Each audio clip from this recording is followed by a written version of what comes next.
When I look back at my life, there is one night that still feels like a storm in my memory.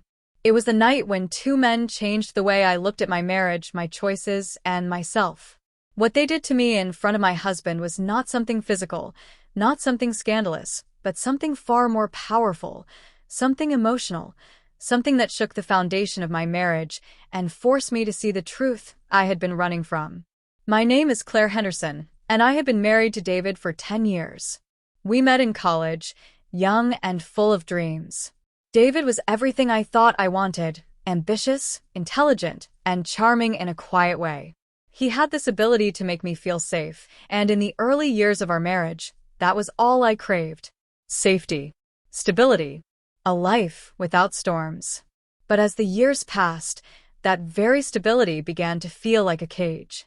David was a good man, but he became consumed by his work as a financial consultant. He provided for us, yes, but he was rarely present. Our dinners turned into quick meals eaten in silence. Our weekends became filled with errands rather than laughter. And in the silence of our home, I began to feel invisible. It wasn't until one evening, when David suggested we attend a reunion dinner hosted by one of his old colleagues, that I realized just how fragile my sense of self had become. The dinner was held at a beautiful lakeside restaurant, where the glow of string lights reflected across the water. That's where I met the two men who would change everything. The first was Mark, an old college friend of David's. He was tall, confident, with the kind of smile that could make anyone feel seen. The second was Ethan, one of David's co-workers. He was quieter, thoughtful, with a gentle way of speaking that made you lean in just to hear him better. At first, it was nothing unusual, just polite conversation. But as the night wore on, something happened that I could never have anticipated. While David busied himself with conversations about business and finance, Mark and Ethan turned their attention to me. And not in the shallow way men sometimes do, but in a way that cut straight to the loneliness I carried in my heart. Mark asked me about my passions, the things I loved to do before marriage consumed my life. No one had asked me that in years. Ethan listened intently, his eyes never drifting away, as if my words mattered more than the clinking glasses and laughter around us. And in that moment, I felt something awaken in me. For the first time in a long time, I felt alive, seen, wanted, not physically, but emotionally. David noticed, of course. How could he not? He sat there, watching as two men did to me something he hadn't done in years. They gave me attention, they gave me validation, they gave me the reminder that I was more than just a wife and a homemaker. The ride home was tense. David didn't say a word, his hands gripping the steering wheel as if it were the only thing keeping him from falling apart. And I sat in silence, torn between guilt and the strange exhilaration of being reminded of the woman I used to be. That night became the turning point in our marriage. The following weeks were filled with arguments. David accused me of enjoying the attention too much, of allowing two men to humiliate him in front of his own eyes. I tried to explain that it wasn't like that what they did was not about seduction, but about reminding me that I was still someone worth noticing. But deep down, I knew he wasn't entirely wrong. I had enjoyed it, more than I should have. I began to replay that evening in my mind. The way Mark leaned in when I spoke. The way Ethan's eyes softened when I shared my dreams of painting again. The way both men, in their own ways, reached into the emptiness I had carried for years. It wasn't about romance. It wasn't about betrayal. It was about recognition. And David hated that. One evening, weeks later, David finally broke. "Claire," he said, his voice trembling, "do you even love me anymore? Or do you just love the way they made you feel?" His words pierced me, because the truth was I didn't know the answer.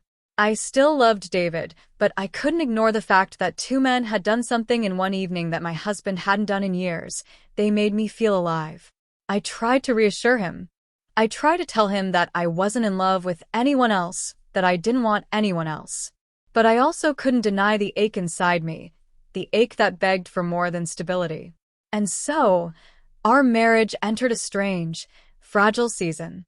David began trying harder, planning dates, asking me about my dreams, even surprising me with small gestures. But it always felt forced, as if he was competing with shadows of men who hadn't even truly touched me. Meanwhile, I couldn't stop thinking about Mark and Ethan. Not because I wanted them, but because of what they represented. Freedom. Passion. A reminder that I was still a woman with desires, not just a wife trapped in routine. Months passed, and the tension only grew heavier. Until one night, when David and I sat at our dining table in silence, and I finally spoke the words that had been clawing at my heart. "David," I whispered, "what those two men did to me wasn't about them. It was about you and me. It was about the space between us that's grown so wide I feel like I can't breathe anymore. I need you to see me. I need you to fight for me, not against them, but for us." David's eyes filled with tears. For a man who rarely showed emotion, it was a breaking point. He reached across the table, took my hand, and for the first time in years, I felt his grip not as a routine gesture, but as a plea. "I don't want to lose you, Claire," he said. And in that moment, I realized something powerful. The two men hadn't come into my life to take me away from David. They had come as a mirror, forcing me to confront the emptiness I had been hiding from. What they did to me in front of my husband wasn't betrayal, it was revelation. It took months of therapy, countless late-night conversations, and painful honesty, but slowly, David and I began to rebuild. Not the safe, quiet marriage we had before, but something new, something raw, something real. And though I never saw Mark or Ethan again, I carry their memory with gratitude. Because sometimes it takes the presence of others to remind us of what we've lost and what we're still willing to fight for. So when people hear the title of my story, "Two Men Did to Me in Front of My Husband," they expect scandal, betrayal, something forbidden. But the truth is much simpler and far more profound. They gave me back to myself. And in doing so, they gave me back to my husband too.